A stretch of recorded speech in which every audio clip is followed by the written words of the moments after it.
하나님의 사랑, 하이 스토리 메이커스. 네, 맞습니다. 우리 목자님들 중에는 장막에서 한동안 사셨던 분들이 많이 계시죠. 그래서 장막의 추억을 갖고 계신 분들이 계실 것입니다. 저도 한 장막에 대한 추억이 있는데요. 그 장막은 특징이 이 곳곳에 이렇게 말씀을 붙여놓는 게 특징이었습니다. 그래서 딱 입구에 들어가서 현관에는 내가 선 곳은 거룩한 곳이니 내 발에서 신을 벗으라. 그 말씀이 붙어 있었습니다.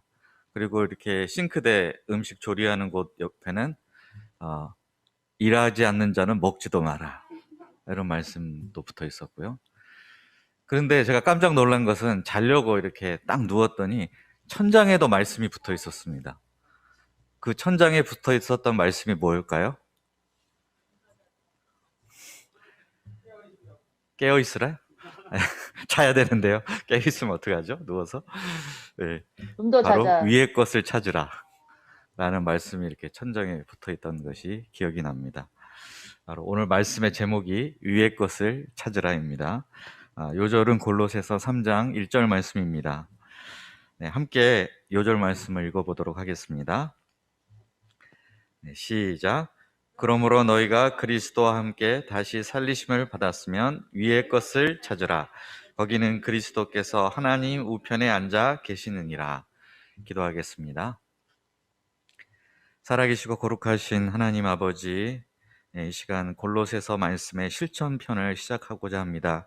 이 말씀 통해서 저희가 그리스도인으로서 마땅한 삶이 무엇인지 깊이 깨닫게 도와주시고, 또 깨달을 뿐만 아니라 실제 저희 삶에서 이를 실천할 수 있도록 저희에게 힘주시고 붙들어 주시고 도와주시옵기를 간절히 기도합니다. 주님께서 이 말씀 가운데 함께하여 주실 줄 믿사오며 예수님의 이름으로 기도하였습니다. 2014년에 한국 기독교 윤리 실천 운동이라는 곳에서 한국인들의 기독교에 대한 신뢰도 조사를 한 적이 있습니다.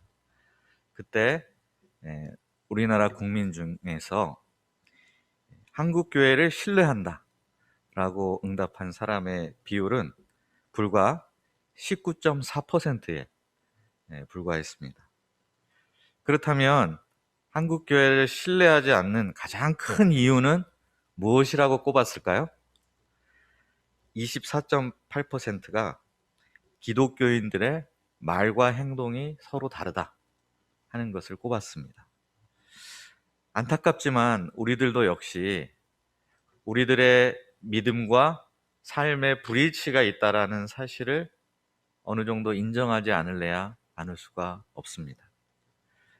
예수님을 믿기는 하지만 예수님을 믿는 사람에게 당연히 나타나야 되는 어떤 삶의 모습을 찾아보기 어려운 경우가 다반사입니다.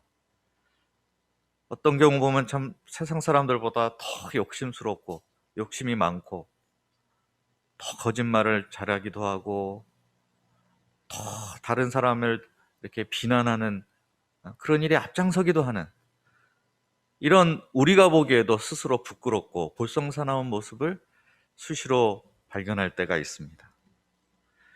나만 그런가 싶은데 또 다른 사람도 별반 다르지 않아 보입니다.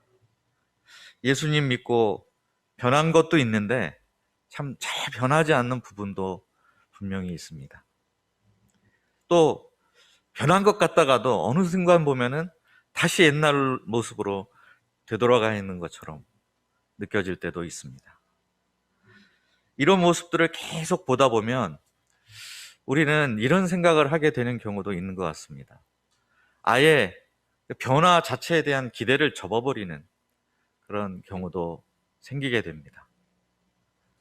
원래 믿음은 믿음 따르고 삶은 삶 따르고 믿음이 있다고 삶이 변화되는 건 아니야. 너나 나나 변화되는 거 그냥 포기해버리자. 그러면 얼마나 속 편하게 살 수 있는데 하면서 변화 자체에 대한 불신, 믿음에 따른 삶을 살 수 있다는 기대와 희망 자체를 꺾어버리는 경우도 있습니다. 그런데 성경은 우리에게 무엇을 말하고 있나요? 성경도 그렇게 말하고 있을까요? 그렇지 않습니다. 야고보 선생님은 행함이 없는 믿음은 죽은 믿음이라고 했습니다. 행함이 없는 믿음은 죽은 믿음이다. 자, 그러면 율법보다 복음, 행위보다 믿음을 강조했던 사도 바울은 어떨까요? 바울 역시 기독교인의 윤리적인 삶을 소홀하게 취급한 적은 단 한 번도 없습니다. 바울은 항상 복음에 대해서 얘기하고 나서는 반드시 그 다음에는 그 복음에 합당한 삶이 무엇인가, 기독교인의 삶에 대한 책임과 윤리의식에 대해서 강조를 했습니다. 만약 믿는 사람이 믿음과 삶이 분리되면 어떤 일이 일어나게 될까요? 일단 그 개인에게는 또 불행한 일이겠지만 더 큰 문제는 믿음과 삶의 분리가 하나님의 교회에 얼마나 큰 악영향을 끼치게 되는가를 우리는 생각해 볼 필요가 있습니다. 교회도 사람이 모이는 곳입니다. 근데 사람 모이는 곳에 이 인간관계의 핵심은 윤리에 있습니다. 그런데 만약 교회 안에서도 윤리가 무너지고 문제가 생긴다면 그 교회 공동체는 제대로 설 수가 없고 이내 곧 무너지게 될 것입니다. 더 나아가 윤리적인 삶, 신자의 윤리적인 삶이 뒷받침되지 않는다면 선교에 있어서, 전도에 있어서 아주 큰 지장을 받게 됩니다. 믿는 사람이 부도덕한 삶을 살게 되면 그만큼 전도의 길이 막히게 됩니다. 멀리 갈 것도 없이 우리가 요즘 최근에 경험했던 정인이 사건이라든지 또 한 선교회의 그 코로나 집단 감염 사태, 이것이 전도와 선교에 얼마나 큰 지장을 초래하고 장애물이 될 것인가를 생각하면 참 가슴이 답답해집니다. 그래서 사도 바울은 골로새서에서 앞에 1장과 2장에 걸쳐서 예수 그리스도의 복음에 대해서 먼저 이야기를 한 후에 이제 3장과 4장, 전체로 보면 절반에 해당하는 부분에 걸쳐서 기독교 윤리에 대해서 골로새 성도들에게 가르치고 또 실천할 것을 간곡하게 호소하고 있습니다.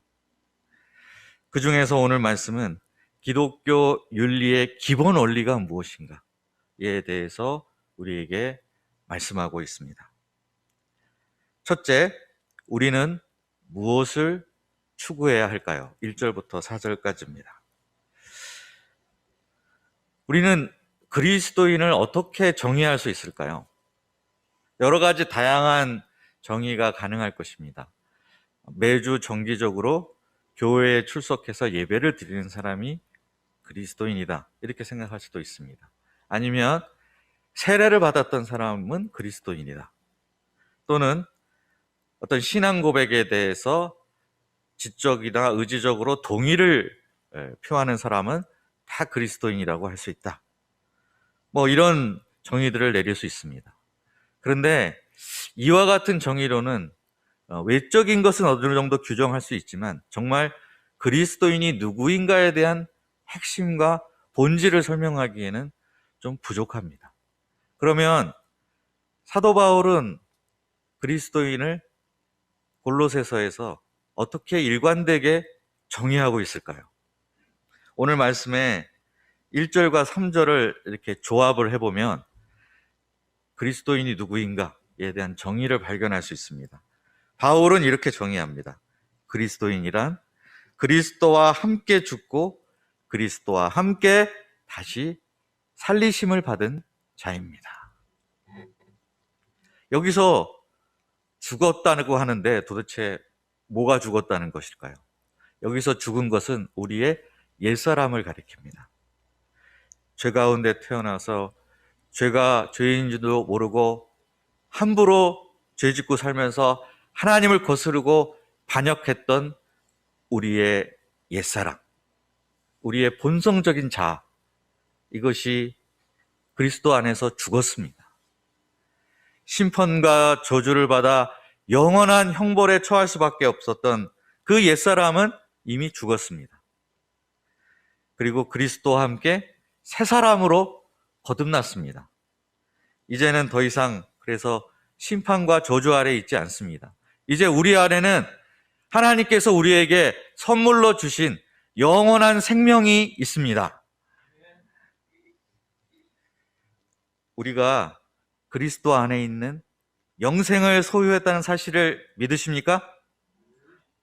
믿으시죠? 자, 그런데 3절에 보시면 너희 생명이 그리스도와 함께 하나님 안에 감추어져 있다라고 했습니다. 영생이 우리 안에 있기는 있는데 은폐되어 있다라고 말하고 있습니다. 감춰져 있기 때문에 다른 사람 눈에 우리 안에 영생이 있는지 없는지 그것을 보고 우리 겉모습만 보고 알 수가 없습니다. 아, 당신은 영생이 있는 사람이군요 라는 것을 우리 겉모습만 보고 어떻게 알 수 있겠습니까? 모든 사람이 우리 안에 영생이 있다는 것을 확실하게 알게 하려면 어떤 방법이 있을 수 있을까요? 만약 세월이 흘러도 전혀 늙지를 않는다면 그러면 사람들은 우리 안에 영생이 있다는 것을 눈치챌 수 있을 것입니다.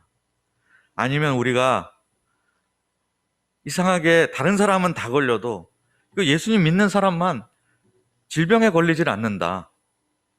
이런 현상이 일어난다면 사람들은 역시 예수님 믿는 사람 안에는 영원한 생명이 있나 보다 라고 생각할지 모릅니다. 근데 현실은 어떻습니까? 믿는 사람도 믿지 않는 사람이나 마찬가지로 똑같이 세월이 흐르면 나이를 먹고 늙어갑니다. 저는 우리 목자님들이 나이를 들어가신다는 것을 형제 목자님들 같은 경우에는 머리숱에서 발견을 합니다. 얼굴은 크게 변한 게 없는 것 같은데 해가 가면 갈수록 이렇게 머리가 휑해지는가, 두피가 자꾸 보이는 모습에서 우리 목자님들도 나이를 들어가고 계시구나 하는 것을 발견하게 됩니다. 또 우리 자매 목자님들은 아무리 화장품으로 덧칠을 한다고 하더라도 눈가에 생기는 그 주름을 어떻게 할 수가 없습니다. 자글자글 점점 커져가는 주름을 막을 수 없습니다. 또 예수님 믿는다고 병에 안 걸립니까? 그렇지 않습니다. 코로나라고 해서 신자를 피해가지 않습니다. 똑같이 아프고 똑같이 질병으로 고통을 받습니다. 자, 그런데 이렇게 감추어졌던 생명이 반드시 나타나는 때가 있습니다. 누가 봐도 가시적으로 예수님 믿는 사람 안에는 영생이 있구나 하는 것을 알 수 있게 그 생명이 외적으로 드러나는 때가 옵니다. 그때가 언제일까요? 네, 바로 4절에 답이 있습니다. 우리 4절 말씀을 같이 한번 읽어볼까요? 4절 읽겠습니다. 네, 시작. 우리 생명이신 그리스도께서 나타나실 그때 너희도 그와 함께 영광 중에 나타나리라. 바로 예수님께서 재림하실 때입니다. 그 예수님이 재림하셔서 우리에게 부활의 몸을 입혀주실 때, 우리가 입게 될 그 부활의 몸은 다시는 아프거나 병들거나 죽지 않을 시영한 몸, 강한 몸으로 우리에게 입혀주실 것입니다. 그때가 되면 모든 사람들이 우리의 모습을 보고 저 사람이야말로 그 안에 영생을 소유한 사람이었구나 하는 것을 인정하지 않을 수 없게 될 것입니다. 그러면 우리는 예수님 재림하실 때까지 우리 안에 그리스도의 생명이 이미 들어와 있다는 사실, 우리는 장차 영생을 누리기로 약속된 사람이라는 사실을 그냥 꽁꽁 감추고만 살아야 될까요? 이것을 사람들에게 드러내고 나타낼 방법은 전혀 없는 것일까요? 아니요, 있습니다. 바로 우리 믿는 사람의 말과 행실을 통해서, 삶을 통해서 우리 안에 영생이 있다는 사실을 드러낼 수 있습니다. 분명히 저 사람은 우리와 똑같이 땅에 발을 딛고 서 있는 사람인데 왠지 오늘은 하늘의 향기가 난다, 하늘에서 온 사람 같다 하는 것을 드러낼 수 있습니다. 여느 세상 사람들과는 구별된 삶, 거룩한 삶을 살아가는 그 모습을 보면서 사람들은 그에게서 그리스도 안에 있는 영원한 생명의 그림자를 보게 될 것입니다. 그 사람 안에서 꿈틀거리고 약동하며 그 사람을 변화시키고 주위의 선한 영향력을 바라게 하는 그 생명의 역사, 그것을 감지하게 될 것입니다. 이런 사람을 통해서 하나님의 교회가 든든히 서게 되고 또 그를 통해서 세상 가운데 복음의 능력이 온전히 나타나게 됩니다. 저에게는 잊을 수 없는 중학교 때의 영어 선생님이 한 분 계십니다. 저희 집안 형편이 그리 넉넉하지는 못했는데 그럼에도 불구하고 저희 부모님께서 촌지를 준비하셔가지고 이 선생님에게 갖다 드린 적이 있습니다. 그때는 좀 분위기가 다 그런 좀 분위기여서 당연하게 촌지를 주고 또 당연하게 또 촌지를 받는 그런 분위기가 있었습니다. 그런데 한 2주쯤 지난 후에 저희 집으로 커다란 상자 하나가 배달이 되어 왔습니다. 그래서 뭔가 하고 열어봤더니 그 안에 책이 가득 들어 있었습니다. 주로 그 영문학 고전을 번역한 그런 이제 책들이었는데 딱 봐도 야, 이거 뭔가 고심하고 선별한 것 같은 그런 흔적이 역력해 보였습니다. 근데 알고 보니 그 책은 그 영어 선생님께서 저희 부모님이 촌지로 드렸던 그 돈을 한 푼도 안 쓰시고 고스란히 다 이 책으로 사가지고 그걸 저희 집으로 보내오신 거였습니다. 근데 그 책들 가운데 눈에 띄는 책 한 권이 있었습니다. 그 엠마오 주석 성경이라고 그 금박으로 이렇게 되어 있고 굉장히 두꺼운 그런 성경책 한 권이 그 사이에 있었습니다. 그래서 그 성경책을 열어봤더니 그 사이에 편지가 끼워져 있었습니다. 편지에는 영어 선생님이 친필로 쓰신 편지가 있었는데 내용은 왜 예수님을 믿어야 하는가, 그러한 내용과 저희 가족을 위한 간구의 기도, 축복 기도, 이게 적혀 있었습니다. 그때 저는 굉장히 큰 충격과 감동을 받았습니다. 다 촌지를 받는데 누구나 다. 그거 뭐 아무런 그 당시에는 문제가 되지 않는 상황이었는데 이 선생님은 정말 뭔가 달라도 굉장히 다르구나. 그 다른 이유가 예수님을 믿는 사람이어서 그런가 보다. 이렇게 생각하게 되었습니다. 이외에도 저는 주위의 사람들을 통해서 제 주변에 만난 사람들을 통해서 이와 비슷한 경험을 그 이후에도 몇 번을 한 적이 있습니다. 제가 속으로는 굉장히 안티크리스찬이었지만 그럼에도 불구하고 대학교 1학년 때 목자님이 성경 공부에 초대했을 때 그 성경 공부에 응하게 된 사실 이유의 거의 8, 90%는 바로 제가 살면서 만났던 좀 남들과 다른 뭔가 다른 분위기가 나고 다른 선택을 하는 크리스찬들이 있었기 때문에 그렇습니다. 만약 그분들이 없었다면 저는 지금 과연 내가 예수님을 믿고 또 이렇게 예수님을 섬기는 사람이 될 수 있었을까 하는 생각이 듭니다. 이것이 바로 우리가 땅의 것을 생각하지 말고 위의 것을 생각해야 될 이유입니다. 주님께서는 이제 우리들이 우리 안에 있는 그리스도의 생명을 사람들 가운데 나타내고 드러내는 삶을 살기를 원하십니다. 그런데 이게 쉽게 저절로 되는 것은 아닙니다. 이 땅의 것이 우리를 자꾸 끌어당깁니다. 땅의 중력이 우리를 끌어당겨서 우리가 위의 것을 추구하지 못하게 방해를 합니다. 우주선이 이제 우주로 날아갈 때 보면 그 막상 우주 유영을 하는 그 핵심 부분은 굉장히 작습니다. 근데 그 뒤에 보면은 엄청나게 큰 로켓이 3단, 4단으로 달려 있습니다.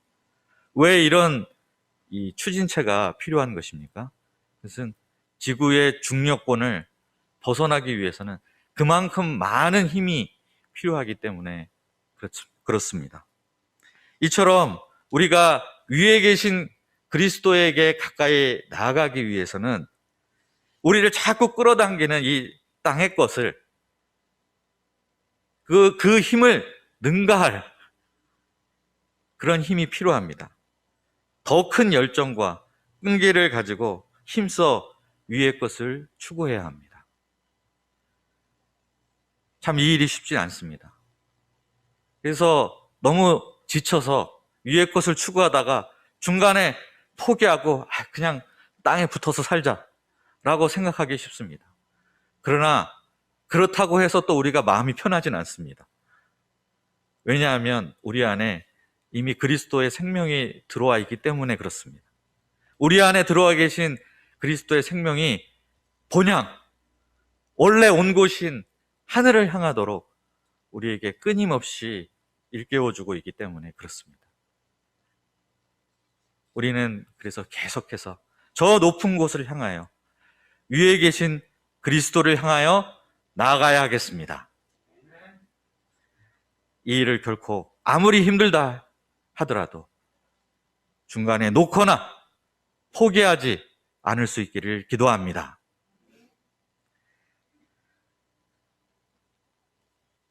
공동번역 성경이 있는데 오늘 요절 말씀인 1절 말씀을 제가 공동번역 성경으로 읽어보겠습니다. 왠지 어떤 좀 나름대로의 맛이 있는 것 같아서 한번 준비해봤습니다. 이제 여러분은 그리스도와 함께 다시 살아났으니 천상의 것들을 추구하십시오. 거기에서 그리스도는 하나님의 오른편에 앉아 계십니다.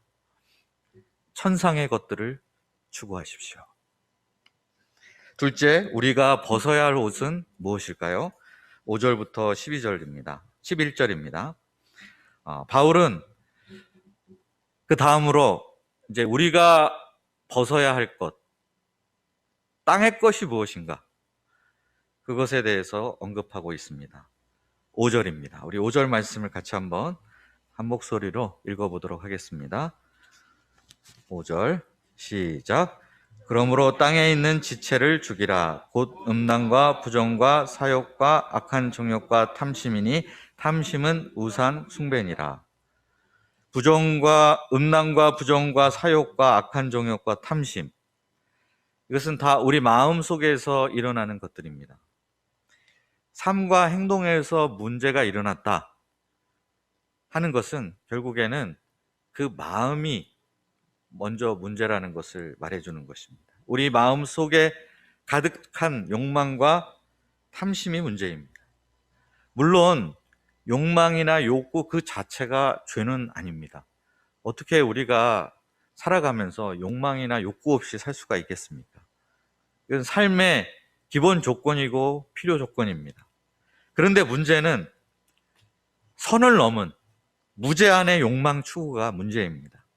그 욕망의 대상이 어떤 성이 될 수도 있고 돈이 될 수도 있습니다. 나중에는 필요성을 뛰어넘어서 욕망 자체에 질질 끌려다니는 그런 상태까지 이르게 됩니다. 욕망의 포로, 욕망의 노예 상태가 되는 것입니다. 그래서 바울은 이 탐심을 가리켜 우상숭배니라 라고 말씀하고 있습니다. 또한 바울은 이것을 이 땅에 있는 지체들을 이 지체라고 이 독특한 표현을 썼습니다. 지체라는 말은 몸의 일부라는 뜻입니다. 왜 굳이 지체라는 표현을 썼을까요? 이런 정욕이나 탐심이 우리 외부에 어디 바깥에 있는 것이 아니라 우리 안에 있는 것이고 늘 우리와 함께 있고 우리를 따라다니고 있다는 것을 표현하기 위해서 이런 용어를 사용한 것 같습니다. 우리는 이것을 어떻게 다루어야 될까요? 사도 바울은 땅에 있는 지체를 어떻게 하라고 했습니까? 죽이라고 했습니다. 너무 극단적인 표현 아닐까요? 죽이라. 근데 그렇지 않습니다. 우리 몸 안에 있는데 반드시 죽여야 할 것 하면 뭐가 떠오르세요? 몸 안에 있지만 반드시 죽여야 할 것이라면 저는 암덩어리가 떠오릅니다. 악성 종양. 그렇지 않습니까? 악성 종양은 우리 몸 안에 있지만 반드시 죽여서 제거해야 될 것이 맞지 않습니까? 의사가 암세포를 항암 치료를 통해서 죽여야 한다고 했을 때, 아니 의사 선생님 그거 말이 너무 거칠고 극단적이신 거 아닙니까? 너무 과격하시네요. 이렇게 말할 사람이 어디 있습니까? 당연히 암세포는 죽여서 뿌리까지 없애버려야 한다라고 생각을 할 것입니다. 이와 마찬가지로 땅에 있는 지체 역시 반드시 철저하게 죽여서 뿌리까지 없애버려야 합니다. 왜 그렇게 해야 됩니까? 6절에 보면 이것들로 말미암아 하나님의 진노가 임한다고 했습니다. 그냥 그대로 내버려 두면 결국 그것 때문에 하나님의 진노가 임하고 하나님과의 온전한 관계성이 파괴되기 때문에 우리는 보는 족족 철저하게 근원까지 뿌리를 뽑아야 됩니다. 제가 굉장히 친근감을 느끼는 초대교회 때 교부 한 사람이 있습니다. 바로 유명한 어거스틴입니다. 왜 어거스틴에게 친근감을 느끼냐면 어거스틴이 아프리카 사람이에요. 북아프리카 사람이라 어거스틴을 그린 초상화들 보면 얼굴이 다 까무잡잡하게 이렇게 그려져 있습니다. 그래서 제가 굉장히 친근감을 느끼는데 이 교부 어거스틴은 한때 사생아도 낳고 이단 종교를 추구하는 사람이었습니다. 그런데 암브로시우스라는 그 주교의 전도와 가르침을 받아서 회개를 하고 이제 예수님을 영접을 했습니다. 그런데 예수님을 영접한 이후에도 그 과거 오랫동안 살았던 그 과거의 방탕한 생활을 청산하지 못하고 그런 이제 좀 방황하는 삶을 살았습니다. 그래서 나는 예수님을 믿는데 왜 변화되지 않는가 늘 고민이 많았습니다. 이런저런 생각을 하면서 어느 날 정원에 나갔는데 이웃집에서 이 근처에서 아이들이 노래를 부르는 소리가 들렸습니다. 근데 그 노래 가사가 집어라 읽어라 집어라 읽어라 라는 이제 그런 가사가 계속 반복되는 것이었습니다. 그래서 그 순간 어거스틴은 퍼뜩 이것이 하나님께서 내게 들려주시는 음성처럼 느껴져서 즉시 집 안으로 들어가서 성경책을 탁 폈습니다. 그리고 눈에 띄는 첫 구절을 읽게 되었는데 그것이 바로 로마서 13장 13절과 14절 말씀입니다. 낮에와 같이 단정히 행하고 방탕하거나 술 취하지 말며 음란하거나 호색하지 말며 다투거나 시기하지 말고 오직 주 예수 그리스도로 옷 입고 정욕을 위하여 육신의 일을 도모하지 말라. 그는 이 말씀을 읽고 큰 충격과 감동이 있었습니다. 이후로 방탕과 술 취함, 음란과 호색에 죄악된 옛사람의 옷을 훌훌 벗어버리고 그리스도로 새 사람의 옷을 입고자 애쓰는 그런 삶을 살게 되었습니다. 근데 그 과정 중에 한 번은 길 가다가 과거에 어거스틴과 사귄 적이 있는 그런 한 여인을 우연히 이제 만나게 됐습니다. 근데 이 우연이 아직도 어거스틴에게 미련이 있어서인지 어거스틴을 따라오면서 계속 추파를 던졌습니다. 그런데 어거스틴은 그 여자를 본 채도 안 하고 지나쳐버려서 계속 자기 길을 갔습니다. 그러자 여인이 어거스틴을 계속 따라오면서 어거스틴 왜 이래요? 왜 모른 채 나야 나 이렇게 말을 했습니다. 그러자 어거스틴이 그 여자를 보고 이렇게 말했다고 합니다. 이보시오. 당신이 알고 있었던 어거스틴은 이미 죽었소. 어거스틴이 왜 이렇게 말을 했을까요? 그것은 주님께서 이 어거스틴의 속에 있던 그 옛사람, 방탕하고 술 취하고 호색했던 그 옛사람에 이미 사망 선고를 내리셨다는 것을 잘 알았기 때문입니다. 땅의 지체를 죽이는 것은 쉬운 일이 아닙니다. 그러나 암세포는 무엇이 없애버릴 수 있나요? 우리 수술을 하기도 하고 또는 방사선을 통해서 빛을 쏘여서 그 암세포를 없애버리기도 합니다. 하나님의 말씀은 빛입니다. 말씀이 곧 빛이 되어서 우리 안에 있는 이 땅에 있는 지체들을 강력한 그 빛으로 쏘게 되면 그 땅에 있는 지체가 버티지 못하고 죽게 됩니다. 하나님의 말씀의 빛, 말씀의 능력, 복음의 능력은 그리스도 안에 있는 생명을 우리 안에 약동케 하고 옛사람을 벗고 새사람을 입게 할 수 있는 능력이 있습니다. 그런데 만약 옛사람을 벗지 않고 그냥 그대로 있으면 어떤 결과를 초래하게 될까요? 8절에 보면 분함과 노여움과 악의와 비방과 너희 입에 부끄러운 말을 언급하고 있습니다. 또 9절에 보면 거짓말을 언급하고 있습니다. 이 둘 다 공통점이 말, 즉 언어 생활과 관련이 돼 있다는 점입니다. 어떤 사람이 새 사람을 입었는가 아니면 아직 옛사람의 옷을 그대로 입고 있는가 딱 겉으로 드러나는 표지가 언어 생활입니다. 욕심이 많으면 많을수록 늘 욕구 불만에 차 있고 또 나보다 다른 사람이 잘 되는 모습을 보면 시기심이 나고 화가 나서 견딜 수가 없게 됩니다. 그래서 분노와 비방의 말이 저절로 나오게 됩니다. 또한 자기가 원하는 것을 어떻게 하든지 얻기 위해서라면 거짓말하는 것도 서슴지 않게 됩니다. 이런 말들이 결국에는 다른 사람과의 관계성을 다 깨트리고 또 서로가 서로에게 상처 주는 말을 주고받게 되고 댓글 읽기가 두려워지게 되고 누군가 내가 없는 곳에서 나에 대한 험담을 하고 있는 것은 아닐까 의심의 눈초리로 쳐다보게 됩니다. 거짓말에 질려버려서 더 이상 아무도 믿을 수 없게 됩니다. 이런 말들이 넘쳐나는 공동체는 결코 오래 버틸 수 없고 금방 무너질 수밖에 없습니다. 교회도 마찬가지 아닙니까? 만약 교회 안에 분노와 비방의 말, 거짓말이 넘쳐난다면 성도 간의 사랑과 신뢰의 관계성은 다 깨어지고 그 공동체는 기초부터 허물어지게 될 것입니다. 그러므로 우리는 절대 이런 분노와 비방의 말과 거짓말을 입에 담을 생각조차 하지 말아야 되겠습니다. 이런 말은 옛사람을 벗고 새사람을 입어야 하는 성도들에게는 전혀 어울리지 않는 말들입니다. 우리가 세상 사람들과 믿지 않는 사람들과 그리스도의 생명이 없는 사람들과 구별된 삶을 산다고 할 때 가장 먼저 언어 생활에 있어서 우리의 말에 있어서 구별된 언어 생활을 할 수 있기를 기도합니다.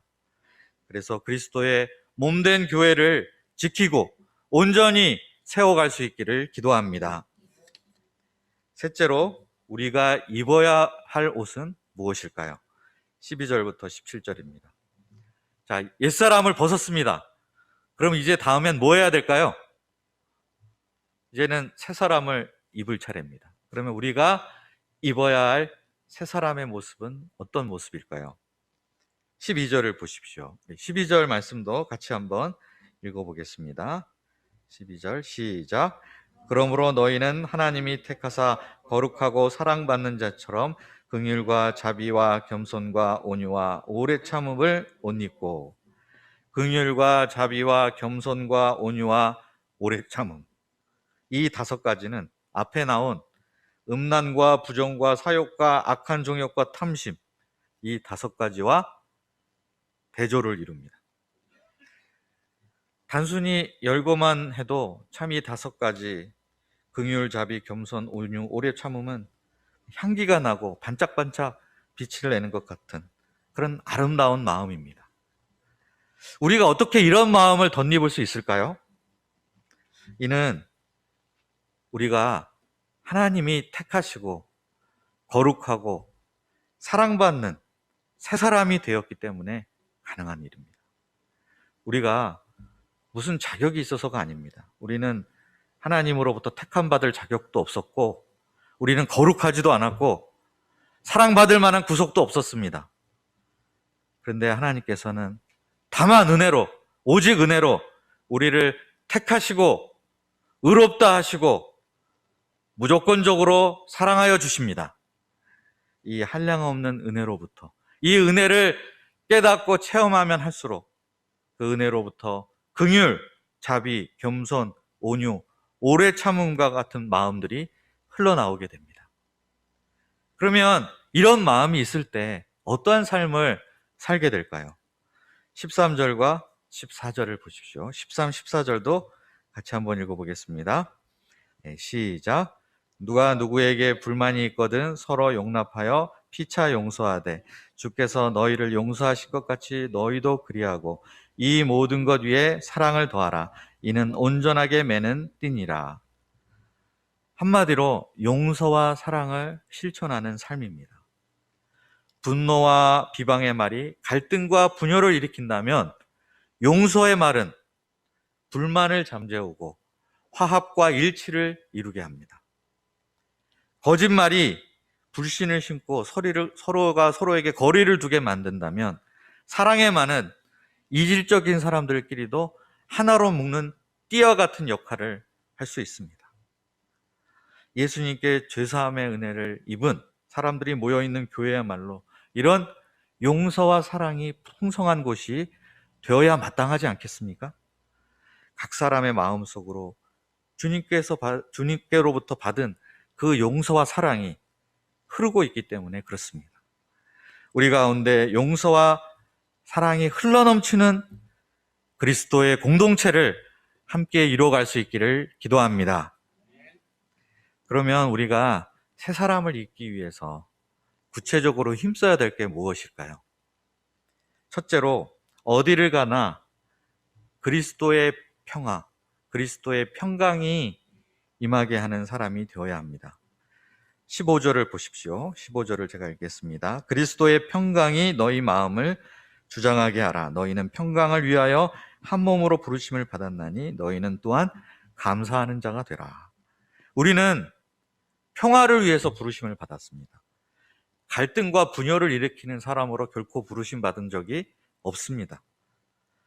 불평과 불만을 유도하는 사람으로 부르심 받지도 않았습니다. 우리는 감사하는 자가 되도록 부르심을 받았습니다. 그러므로 우리는 어디에 가든지 간에, 우리가 어디에 있든지 간에 평화를 만드는 사람, 그곳에서 감사를 이끄는 사람들이 되어야겠습니다. 둘째는 함께 모여서 예배하는 사람이 되어야 합니다. 16절입니다. 16절은 우리 다 같이 한번 읽어보겠습니다. 16절 시작. 그리스도의 말씀이 너희 속에 풍성히 거하여 모든 지혜로 피차 가르치며 권면하고 시와 찬송과 신령한 노래를 부르며 감사하는 마음으로 하나님을 찬양하고. 이 16절이 무엇을 묘사하고 있는 것일까요? 성도가 모여서 말씀 안에 거하고 가르침을 받고 하나님을 찬양하는 시간이 언제입니까? 예배 시간 아닙니까? 왜 이렇게 예배가 중요할까요? 예배가 중요한 이유는 우리는 예배를 통해서 옛사람을 벗고 새사람을 입을 수 있기 때문에 그렇습니다. 한마디로 예배 시간은 무슨 시간이냐? 옷을 갈아입는 시간입니다. 예배 시간에 와서 우리는 옛사람의 옷을 벗고 새사람의 옷을 입습니다. 근데 옷을 오랫동안 갈아입지 않으면 어떻게 됩니까? 옷을 오랫동안 갈아입지 않으면 냄새가 나고 더러워서 보기 흉하게 됩니다. 이처럼 예배를 통한 내면의 갱신, 영혼의 갱신의 경험이 중단이 되면 우리 마음은 죄로 오염된 상태로 그대로 남게 되고 그 상태가 점점점 심각해지게 됩니다. 그런데 예배 가운데 말씀 안에 충만히 거하면 갱신이 일어납니다. 마치 목욕을 하는 것과 같습니다. 우리 마음이 깨끗해지고 우리 영혼이 새로워집니다.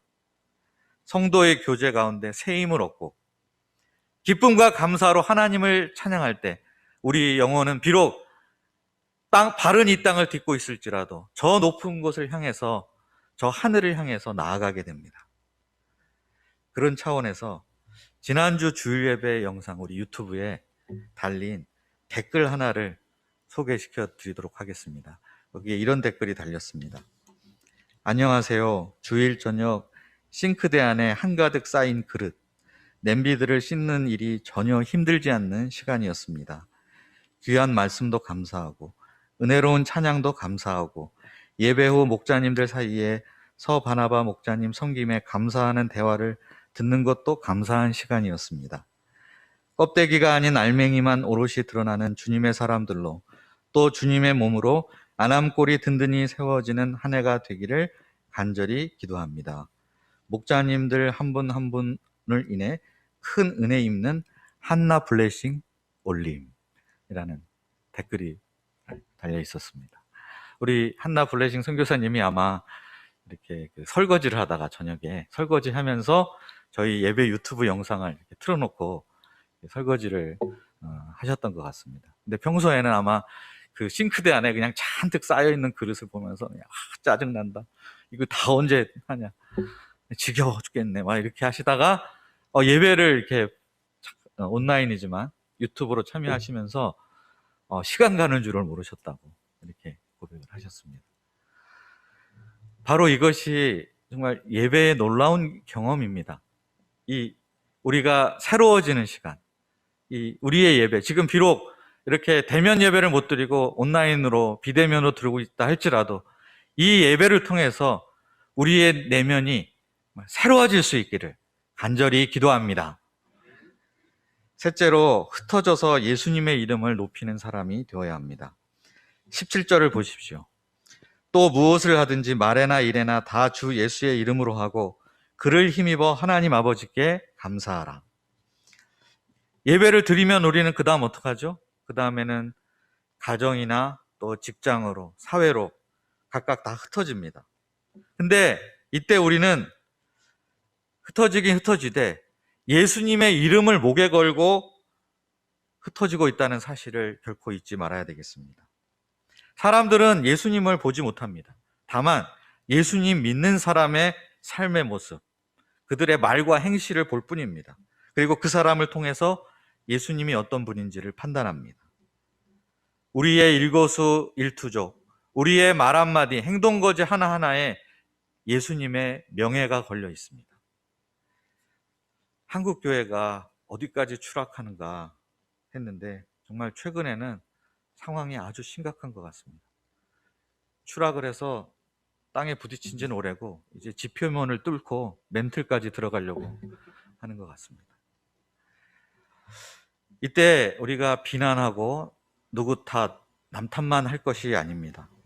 우리부터 먼저 복음에 합당한 삶, 믿음과 실천이 일치하는 삶, 땅의 것이 아니라 하늘의 것, 위의 것을 추구하는 삶을 살 수 있기를 기도합니다.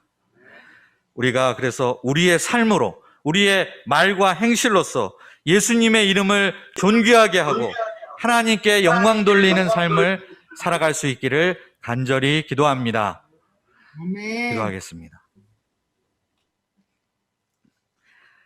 사랑이 풍성하신 하나님 아버지, 예수님 그 은혜로 말미암아, 그 용서와 사랑으로 말미암아 구원받고 영원한 생명을 소유한 자가 되었음을 인하여 감사와 찬양을 드립니다. 이제 우리 안에 그리스도의 생명이 이미 들어와 계시다는 사실을 우리의 삶, 우리의 말과 행실을 통해서 온전히 드러내는 삶을 살게 하여 주시기를 간절히 기도합니다. 이 땅의 것, 탐욕과 또 자기 중심성을 날마다 부인하고 위에 계신 그리스도를 바라보며 저 높은 곳을 향해 한 걸음 한 걸음 전진하는 저희들 되게 하여 주시기를 기도합니다. 저희의 삶을 통해서 또 우리의 모임을 통해서 예수님의 이름이 높임을 받으시고 오직 하나님 한 분이 영광받는 역사 이루어 주시기를 간절히 기도합니다. 예수님의 이름으로 기도하였습니다.